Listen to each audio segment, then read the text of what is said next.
कहानी की स्टार्टिंग में हम फीमेल लीड के ग्रैंडफादर को देखते हैं। वो सामने की ओर देखता है। वहाँ पर हमारी फीमेल लीड खड़ी हुई थी। तभी कोई उसे कहता है, please his grace the grand Duke को अपनी ग्रीटिंग ऑफर करें।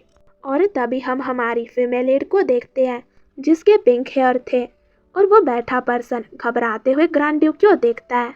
और तभी हमारी फीमेल लीड टूलिया कहती है, काफ़ी समय हो गया, मैं आपको अपनी ग्रीटिंग ऑफर करती हूँ। आई सी वाइट हेयर, एक फेरोशियस बेस्ट जैसी निगाह, पॉइजन की तरह डेडली। फ्रेजियर के ग्रैंड ड्यूक एसिस फ्रेजियर, यह आदमी मेरा। और वह उसे अपनी ग्रीटिंग पेश करते हुए कहती है, यह मेरा ग्रैंडफादर है। और वह कहती है, आप कैसे हैं ग्रैंडफादर। और वो उदास होकर नीचे की ओर देखने लगती है और कहती है, आज मुझे अपनी जान की भीख मांगनी पड़ेगी इस आदमी के सामने।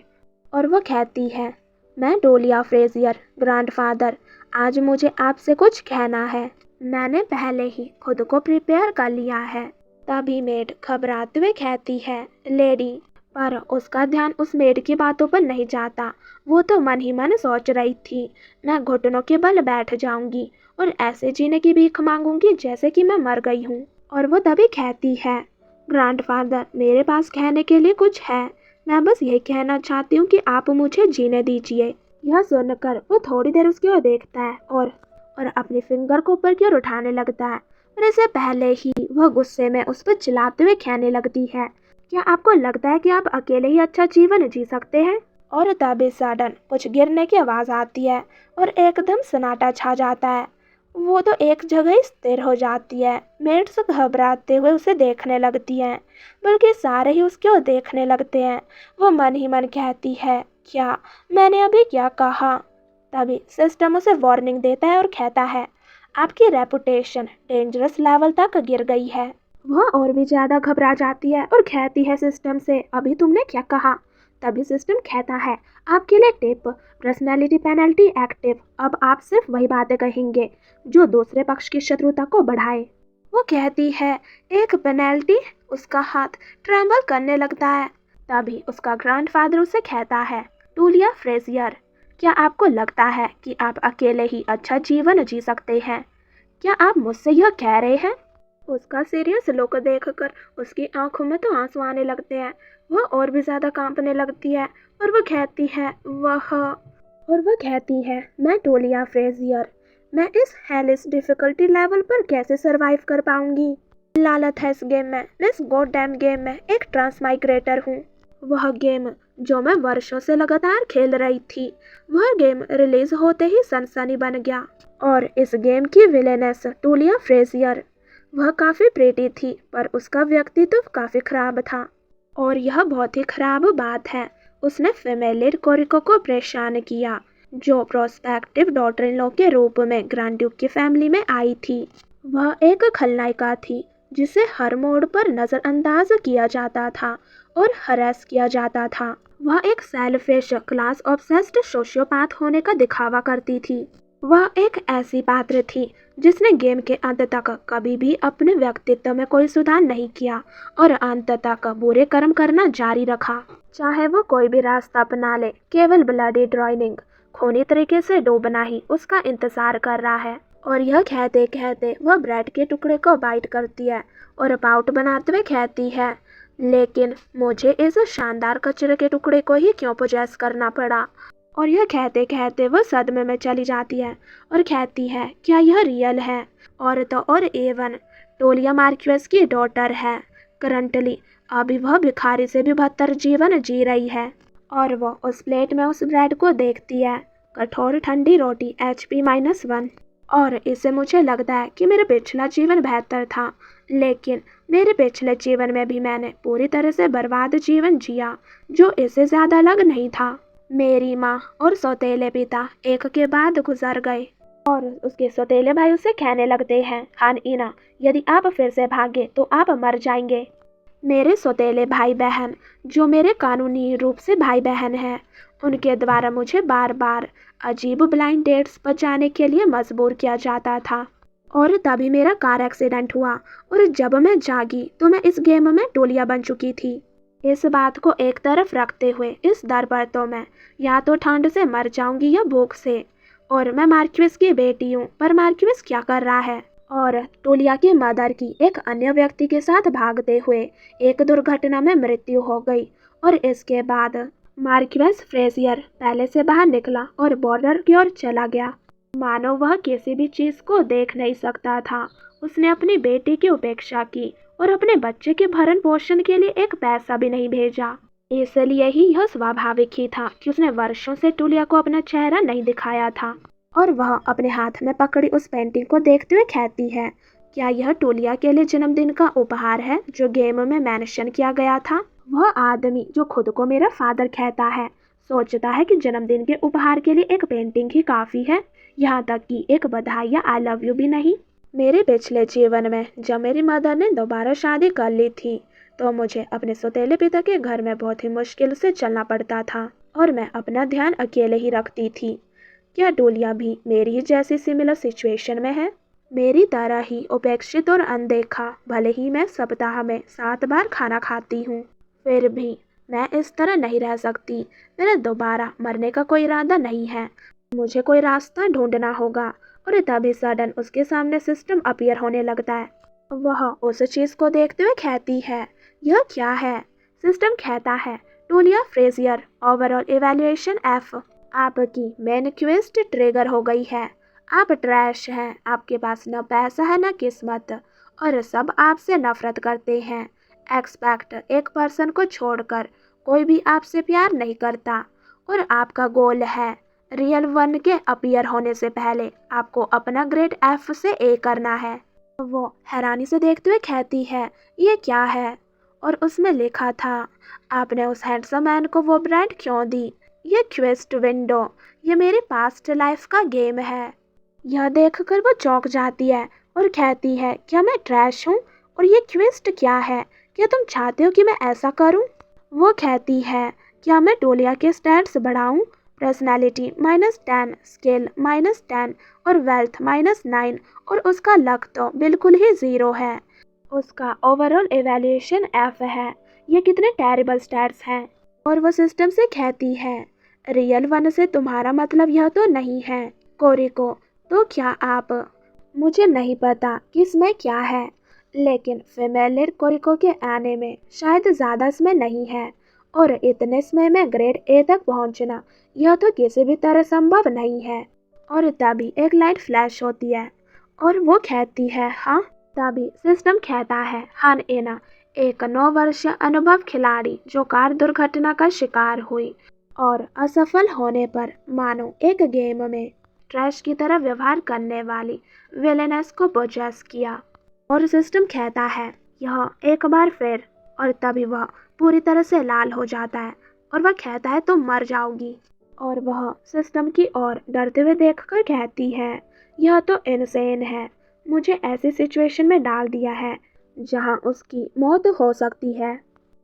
मैं स्वयं को मॉर्टल डेंजर में पा रही हूँ। तभी सिस्टम कहता है, यू आर ट्रैश टोलिया फ्रेजियर, जब तक रियल वन अपीयर ना हो जाए तुम्हें एक रेड को अचीव करना होगा और सरवाइव करना होगा, और अगर तुम असफल हो जाती हो तो तुम मर जाओगी। और वह कहती है, ऐसा नहीं हो सकता। और वो अपने उन स्टेटस को देखते हुए कहती है, नहीं, लेकिन क्या ऐसे टेरिबल स्टेटस के साथ रहना संभव भी है? और एट लीस्ट कोरिको ने मेड टायर C रैंक से स्टार्टिंग की, और यह एक अत्यंत कठिन स्थिति है जहां आपकी रैंक कम करने का कोई कारण नहीं है जब तक कि आप जानबूझकर बैड एंडिंग को एम नहीं बना रहे हो। और वो रोते हुए कहती है, लेकिन F रैंक से स्टार्टिंग करना, ये तो मुझे मरने के लिए कह रहा है। और वो थोड़ा अपने आप को शांत करते हुए खड़ी होकर अपने सीने पर हाथ रखते हुए कहती है, 1 मिनट रुको, मुझे अपने विचारों को इकट्ठा करने दो। सबसे पहले मुझे अपने सभी स्टैट्स को A रैंक बनाना होगा। मुझे नहीं पता नायिका कोरिको कब आएगी, इसलिए मुझे यथाशीघ्र ही रैंक को हासिल करना होगा। और वो अपने हाथ को देखते हुए कहती है, हाँ, ऐसा क्या है जो मैं नहीं कर सकती, भले ही यह ऐसा दिखता हो कि मैं एक डिटरमाइंड कोरियन हूँ जिसने कड़ी मेहनत से पढ़ाई की और एक अच्छी यूनिवर्सिटी में गई। पर सबसे पहले मुझे जानना होगा कि कौन सा तरीका मददगार होगा। उदाहरण के लिए एक सहायक जो मेरी मदद कर सके। तभी दरवाजे में नॉक नॉक की आवाज आती है। वो कहती है, कौन है ये? इसमें तो किसी को भी नहीं आना चाहिए, है ना?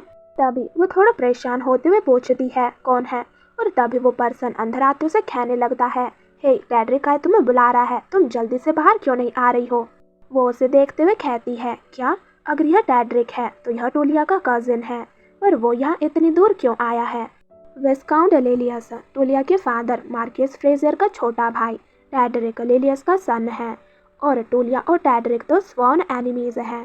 टैड्रिक एक साइडलाइन होने के नाते और उत्तराधिकारी न होने के कारण प्रत्येक वंशज टोलिया से ईर्ष्या करता था और हर मोड़ पर उससे झगड़ा करते रहते थे।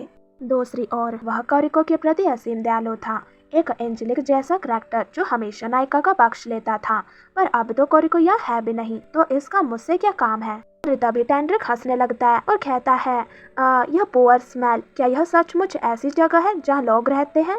यह कितनी तीव्र स्मेल है, मुझे तो हेडेक होने लगा। यह देखकर मार्शल इरिटेट होते हुए कहती है, यह बास्टर्ड। और टैड्रिक तभी कहने लगता है, यदि आप इतनी खराब जिंदगी जीने वाले हैं तो बैंक्वेट में ऐसा दृश्य क्यों पैदा कर रहे हैं? और तभी वह हंसते हुए कहने लगता है, आपके फादर ने आपको अबैंडन कर दिया तो इसमें गलत महसूस करने की क्या बात है? इसलिए आपके ग्रैंडफादर ने अनिश्चित काल के लिए आपको हाउस रेस्ट कर लिया। Pathetic, truly pathetic. यह देखकर वह गुस्से में कहती है, यह गाय, यहाँ एक सीमा है और वह किसी के वीक पॉइंट पर पोक कर रहा है।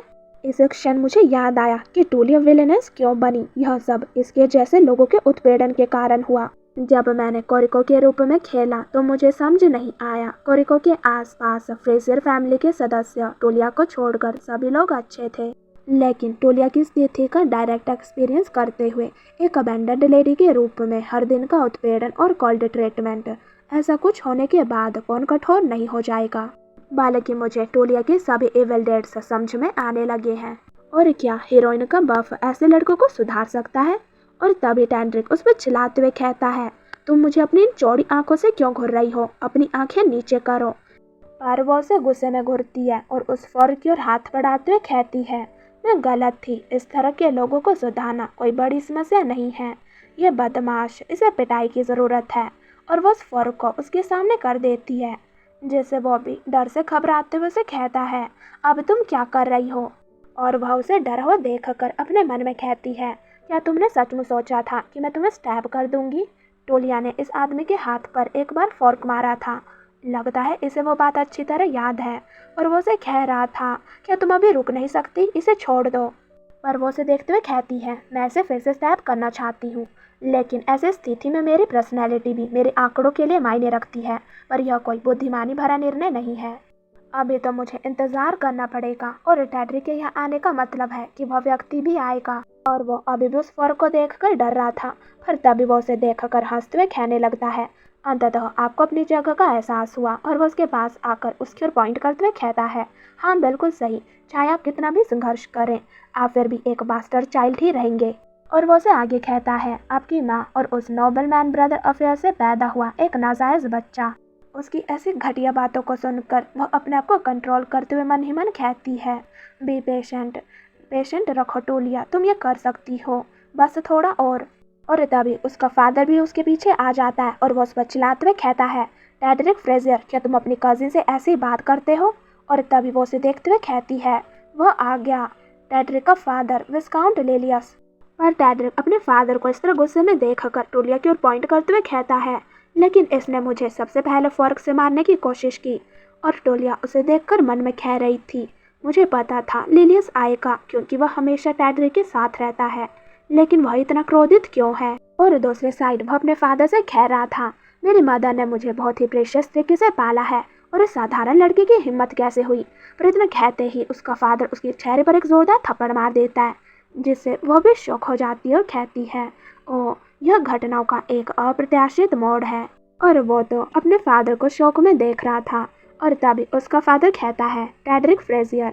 उसके भी रोंगटे खड़े हो जाते हैं। वो जल्दी से हाँ करता है और तभी उसका फादर उसे बताने लगता है, शीघ्र ही तुम्हारे ग्रैंडफादर ड्यूक फ्रेजियर जल्दी आने वाले हैं। अगर ऐसी कोई भी बात तुम्हारे ग्रैंडफादर के कानों तक पहुंच गई तो तुम, मैं और तुम्हारी मदर सभी मर जाएंगे, इसलिए अपना मुंह बंद रखो।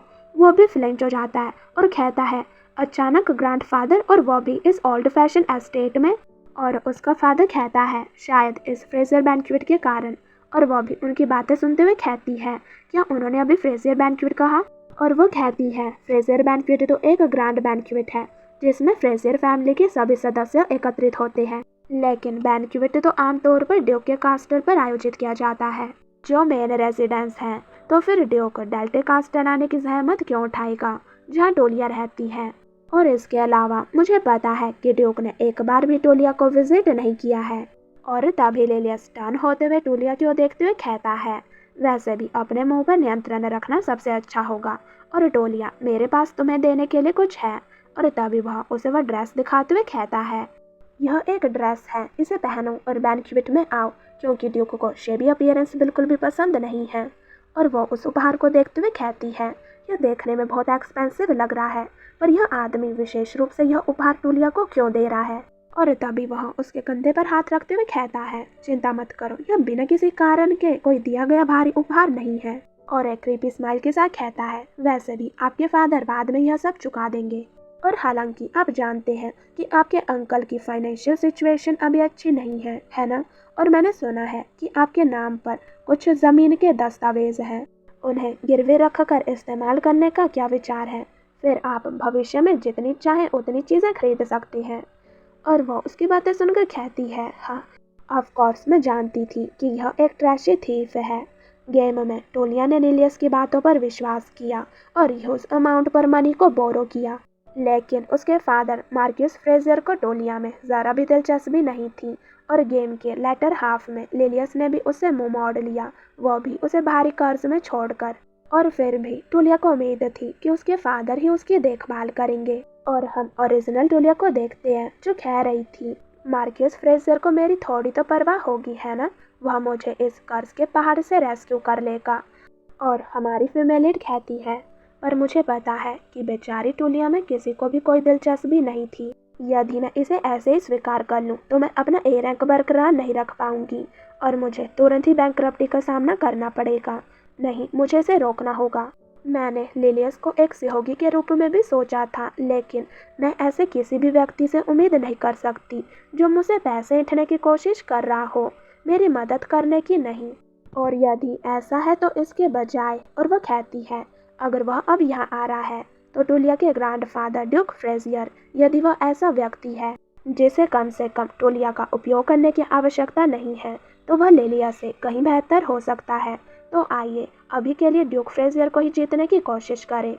तथापि अब और हम नीचे फर्श पर चाय के कप को गिरा हुआ देखते हैं और उसके सामने उसका ग्रैंडफादर जो हमने खाने की स्टार्टिंग में सीन देखा था। अब हम वही प्रेजेंट पर आते हैं और तभी वो कहता है अच्छी तरह से जीना और अपने दम पर आगे बढ़ना, क्या तुम मुझसे यही कह रही हो।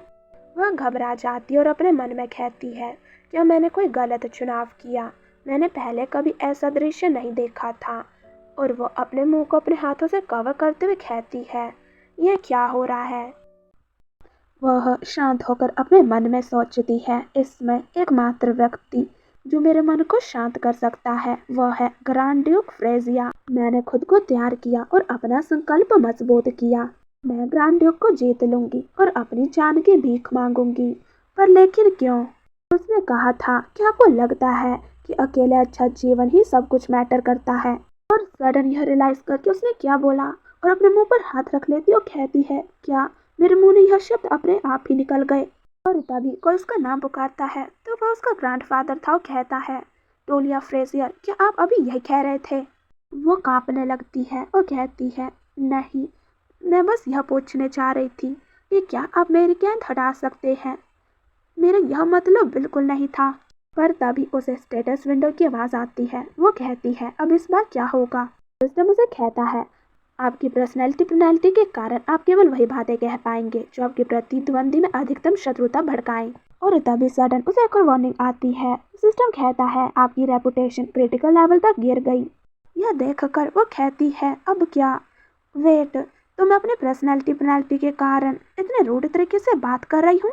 और वो घबराते हुए कहती है बिल्कुल नहीं, भले ही वो स्टैट ट्रैश है, लेकिन मुझे सही ढंग से बोलने में असमर्थ बनाना यह तो क्रूरता है। और वो अपने आप को देखने लगती है और कहती है अब मैं पहले से भी अधिक पैथेटिक दिख रही हूँ। जब मैंने उस शार्क लिलिया से विनती की और वो शौक में जाते हुए कहती है, और वह मार्क्वेस जिसने मेरे साथ एक अजनबी से भी ज्यादा बदतर व्यवहार किया, और मार्क्वेस ने ऐसा व्यवहार किया कि मैं एक अजनबी से भी नीचे हूँ। और जब मैंने कोरिको का किरदार निभाया तो वह अपने डॉटर इन लॉ के प्रति लाड प्यार करने वाला फुलिश बन गया। लेकिन सी और एफ्रैंक के बीच इतना बड़ा गैप कैसे हो सकता है? डैम इट, कोई बहाना नहीं, मुझे इसे बचना होगा। और वो सामने की ओर देखती है और कहती है, हाँ अब ये क्या है? और वह कहती है, ग्रांड ड्यूक के सिर के ऊपर एक गैस बार फ्लोट कर रहा है। क्या मैं इमेजिन कर रही हूँ? यह तो लाल हो रहा है। और तभी वह काफी तेजी से लाल होने लगता है। वह जोर से चिल्लाती है और कहती है, मुझे नहीं पता कि इसका क्या मतलब है, लेकिन किसी भी गेम में रेड बार कभी भी गुड साइन नहीं होता है। क्या ये क्रोध का मीटर हो सकता है? अगर ये भर गया तो क्या मैं बस मर जाऊंगी? बिल्कुल नहीं, ऐसा नहीं हो सकता। मैं अपने पिछले जन्म की तरह फिर से असहाय होकर नहीं मरूंगी। हमेशा से कोरिको का स्टेज रहा है, पर मुझे उसके जैसी ब्यूटीफुल स्टोरी कभी नहीं चाहिए थी। मेरा लक्ष्य ए रैंक तक पहुंचना है, वेल्थी और कंफर्टेबली जीवन जीना है, और एक आरामदायक वातावरण में जागना, एक मैंशन और प्रॉपर मील को ईट करना, और खिलते फूलों से भरे बगीचों में टहलते हुए हर दिन एक नई किताब का आनंद लेना। यही वो साधारण खुशी है जो मैं चाहती हूँ, लेकिन ऐसा होने के लिए मुझे इसे रोकना होगा। इसलिए मैं सरवाइव करूँगी, चाहे कुछ भी हो। और तभी वो सिस्टम की ओर देखती है और कहती है, अगर मैं लापरवाही से मुंह खोलूँगी तो हालत और बिगड़ सकती है। इसलिए मुझे सबसे पहले इस डैम पर्सनैलिटी पेनल्टी से छुटकारा पाना होगा। क्योंकि इसमें कोई कमांड प्रॉम्प्ट नहीं है, तो ऐसा नहीं लगता कि मैं इसे किसी एक्शन के माध्यम से हटा सकती हूँ।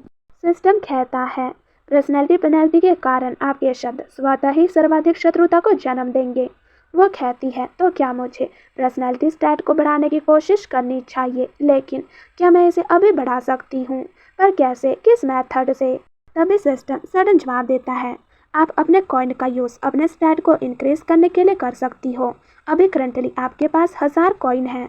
वो कहती है, हाँ मैं अपने कॉइन का यूज़ अपने स्टैट को बूस्ट करने के लिए कर सकती हूँ। और वो सोचती है, पर मैं जिस गेम के बारे में जानती थी उसमें ऐसा कोई फंक्शन नहीं था। और तभी वो एक वार्निंग को देखती है और कहती है, लेकिन यह ओमनियस वार्निंग किस बात की है? और सिस्टम उससे पहले वार्निंग दे देता है, एक बार कंफर्म हो जाने पर फिर इसे कैंसिल नहीं किया जा सकता। और वह यह देखकर रोते हुए कहती है, अभी गहराई से सोचने का समय नहीं है, सर्वाइवल फर्स्ट है। और वो सिस्टम से कहती है, इसे बढ़ाओ। और तेजी से उसके स्टैट लेवल अप होने लगते हैं। 5 coin spend, personality 8 achieved, 10 coin spend, personality 6 achieved, 50 coin spend, personality 4 achieved, 100 coin spend, personality 1 achieved, 50 coin spend, personality 4 achieved, 100 coin spend, personality 1 achieved, all coin consumed, personality 0 achieved. आपके सारे coin consume हो गए। Unlock, personality penalty को remove किया जाता है। Hostile speech disable. वो कहती है, मैंने कर दिखाया। लास्ट एपिसोड में हमने देखा था स्टैट्स काफ़ी तेज़ी से बनने लगे थे। All coin consumed. सिस्टम कहता है, unlock, personality penalty removed, hostile speech disable. और वह यह देखकर कहती है, मैंने कर दिखाया। और तभी हम एक हैंड को देखते हैं और उसके ग्रैंडफादर का ऑरा एकदम चेंज हो जाता है और वो कहता है, टोलिया तुम। और तभी सडन वह पूरी तरह से झुकते हुए कहती है, ग्रैंडफादर कृपया मेरी अशिष्टता को क्षमा करें। और सडन यह रिएक्शन देखकर वह कुछ भी नहीं कह पाता और उसकी ओर देखने लगता है। टेड्रिक और उसका फादर भी हैरानी से उसकी ओर देखने लगते हैं और सब यह देखकर एकदम चौंक गए थे। और तभी हम टोलिया को देखते हैं जो थोड़ा डरते हुए आंखें बंद कर अपने ग्रैंडफादर से कहने लगती है, मैं मैरी नहीं करना चाहती, कृपया मुझे मेरी डाउरी एडवांस में दे दे। इसका उपयोग मैं सबसे पहले अंकल लिलियस का डेब्ट चुकाने के लिए करूंगी। आप सोच रहे होंगे कि ऐसा इसलिए है क्योंकि मैं लग्जरी की वस्तुएं खरीदती रहती हूँ, लेकिन मैं कसम खाती हूँ कि ऐसा नहीं है। और तभी वो अपना सिर उठाकर अपने ग्रैंडफादर की ओर देखते हुए कहती है, मैं मैरी नहीं करना चाहती, कृपया मुझे मेरी डाउरी एडवांस में दे दे ताकि मैं इसका उपयोग अंकल लिलियस का डेब्ट चुकाने के लिए करूँ। पर तभी अचानक उसके मुंह को कोई पूरी तरह से कवर कर लेता है ताकि वो अपने मुंह से एक शब्द भी और ना निकाल पाए और कहता है, टोलिया, हिज ग्रेस के सामने इतनी शेमलेसली व्यवहार करने की तुम्हारी हिम्मत कैसे हुई? और वह और कोई नहीं लिलियस था। और तभी वो उसे आगे कहता है, ऐसी बकवास बातें करना और ऐसा दिखाना क्या सच है? सचमुच तुम कितनी चालाक हो। यह सुनकर वह कहती है, क्या? पर तभी वह ग्रैंड ड्यूक से कहता है, फादर मुझे क्षमा करें, टोलिया बचपन से ही अनियंत्रित रही है, मैं केयरलेस था। और यह देखकर वो बड़बड़ाते हुए कहने लगती है, नहीं यह झूठ नहीं है, कृपया मेरी बात सुने। और वह मन ही मन कहती है, यदि ऐसा ही चलता रहा तो वह पैमाना अपनी सीमा तक पहुंच जाएगा। नहीं नहीं, आई कांट, मेरा सपना ए रैंक तक पहुंचने और आराम से सेवानिवृत्त होने का है। मेरा छोटा लेकिन प्रेशियस ड्रीम पैसों की परेशानियों से फ्री रहना है।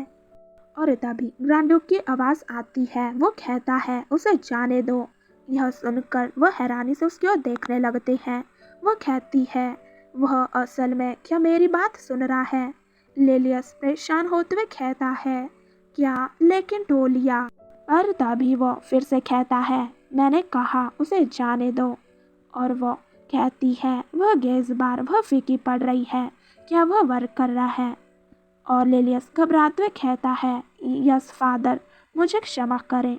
और फिर वह टोलिया से कहता है, जो तुम पहले कह रही थी उसे जारी रखो टोलिया।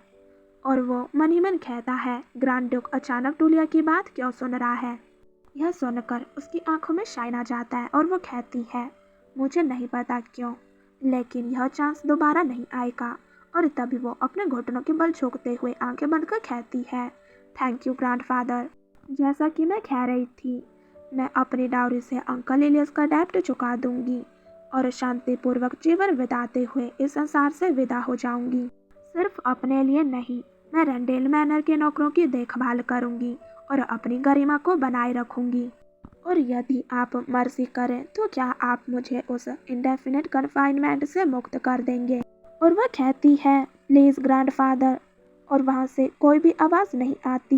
यह देखकर उसे पसीने आने लगते हैं और वो घबराते हुए कहती है, इतना सन्नाटा क्यों है? क्या मैंने फिर कुछ गलत कह दिया? और वो कहती है, शायद यह कोई चांस नहीं था, शायद ग्रैंड ड्यूक को मुझे मारने के लिए एक बहाने की ज़रूरत थी। और तभी ग्रैंड ड्यूक लिलियस को आवाज़ देता है। वो घबराते हुए कहता है, yes yes father. Grand Duke उससे कहता है, क्या आपको और आपकी वाइफ को बच्चों के इंटरनल अफेयर्स का चार्ज नहीं सौंपा गया था? यह सुनकर वो झुकते हुए कहता है, हाँ फादर, यह सही है। तो ग्रैंड ड्यूक कहता है, तो फिर टोलिया अभी भी उसी कन्फाइनमेंट में क्यों है जो उसे 3 साल पहले मिला था?